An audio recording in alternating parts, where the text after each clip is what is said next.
Şimdi Aşura Arapça bir kelime zaten. Aşura'dan kasıt yani 10. gün demektir.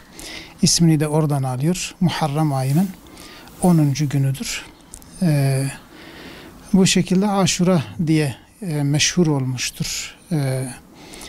Yani İslam istilahında.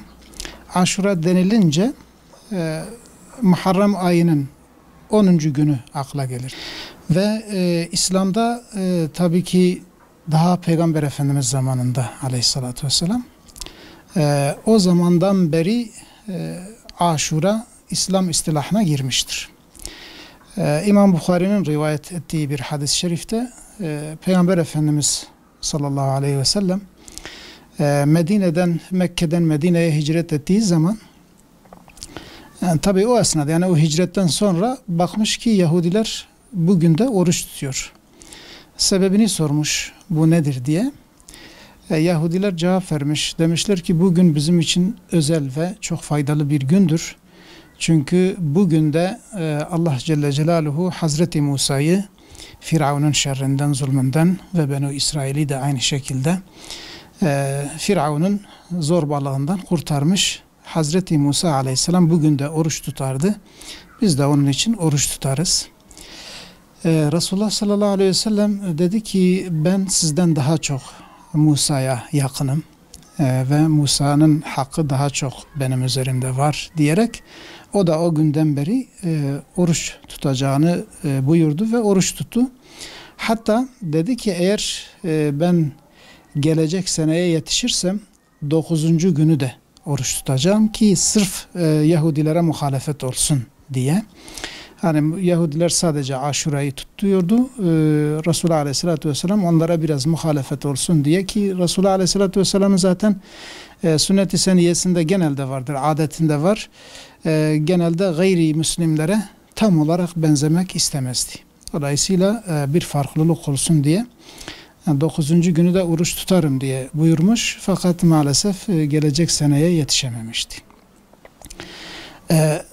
Bir hadis-i şerifinde ise Hazreti Müslim radıyallahu anh'ın rivayet ettiği bir hadis-i şerifinde Peygamber Efendimiz şöyle buyurmuş, yani Arefe orucu gelecek sene ve geçmiş senenin günahlarına kefaret olacağını umuyorum buyurmuş. Aşura'nın da geçmiş senenin orucuna kefaret olacağını umuyorum diye buyurarak Aşura orucunun ne kadar ehemmiyetli olduğunu söylemiştir. Bu şekilde yani Aşura çok önemli olmuş Müslümanların yanında, sahabe-i kiramın ve tabi'inlerin yanında ta günümüze kadar. Tabii ki bununla birlikte bir de Hazreti Hüseyin radıyallahu anh'ın şehadet olayı vardır. Onun ve bir de Ehl-i Beytinden 70 küsur güzide insanın o Kerbela'da şehadetiyle biraz daha yani zirveye çıkmış. Aşura'nın ehemmiyeti, Aşura'nın önemi ve Aşura'nın İslam ümmeti nezdindeki yeri daha da böyle kökleşmiştir diyebiliriz. Aşura hakkında birçok rivayet var. Fakat genelde alimler bunların sahih olmadığını söyleyerek pek üzerinde durmazlar. Yani Hazreti Nuh Aleyhisselam'ın gemisinin Cudi'deki duruşu, orada yer edilmesi, Hazreti Süleyman'a hükmün verilmesi, Hazreti Yusuf'un kurtarılışı ve birçok peygamber aleyhissalatu vesselam'ın önemli yani hayatlarındaki önemli olayların Aşura gününde olduğu rivayet edilir. En önemli şey zaten ki oruçtur. Şu şekilde Peygamber Efendimizin de tavsiyesine uyarak mümkün mertebe 9. gün ve 10. günü oruçlu geçirmek. Yani eğer bir hastalık yoksa, bir sıkıntı yoksa her bir Müslümanın 9. günü ve 10. günü yani Tasua ve Aşura 9. gününe de Tasua denilmiş İslam istilahında. 9. günü ve 10. günü oruçlu tutması.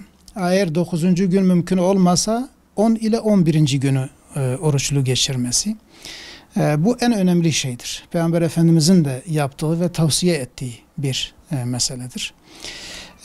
Bu orucu zaten insan oruç tuttuğu zaman da artık oruçla birlikte zikrin envaından istifade etmesi, ibadetin yani envaından istifade etmesi. Zikirdir, Kur'an-ı Kerim okumadır, sadaka vermedir, akrabaları ziyarettir, onları sormaktır. Yani insanların gönlünü almaktır. Bütün yani iyiliklerin her çeşidini akla geldiği müddet yani miktarda ve imkan olduğu miktarda bütün iyiliklere insan tevessül ederek onlardan istifade etmesi inşallah faydalı olacaktır. Hatta yani ehline, iyalına da daha bol bir mesela rızık vermesi diyelim ki o günde daha güzel bir yemek yaptırması. Bunlar inşallah faydalı şeyler ve sevabı olan şeylerdir.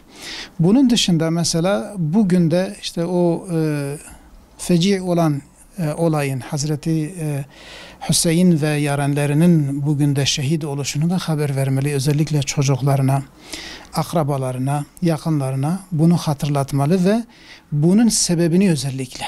Yani evet bu olay olmuş. Yani sadece olay olmuş ahvah etmek değil. Yani kendini dövmek veya şey yapmak değil. Fakat yani bugün de böyle bir olay olmuş ve bu olayın sebebi neydi? Hazreti Hüseyin neden Medine-i Münevvere'den ta Kerbela çölüne kadar gelmiş ve neredeyse Ehl-i Beyt'in tamamının kılıçtan geçirilişine sebebiyet vermiştir. Yani bu önemli bir şeydir. İşte bunu söylemesi lazım ki Hazreti Hüseyin radıyallahu anhu buraya gelmiş ki İslam dinine sahip çıkmak, İslam'ın hükümlerine, İslam'ın adabına, İslam'ın prensiplerine, Resulullah Aleyhisselatü Vesselam'ın yaşadığı İslam'ı ihya etmek için oraya gelmiştir. Ve onun uğrunda canını feda etmiş ve bütün Ehl-i Beytini de aynı şekilde feda etmeye hazırlıklı olmuştur. Yani bunu söylemek aslında önemli bir şeydir. Çok ehemmiyetli bir şeydir. İşte İslam'ın muhafazası zaten bu gibi yiğitlerin gösterdikleri fedakarlıklarla olmuştur.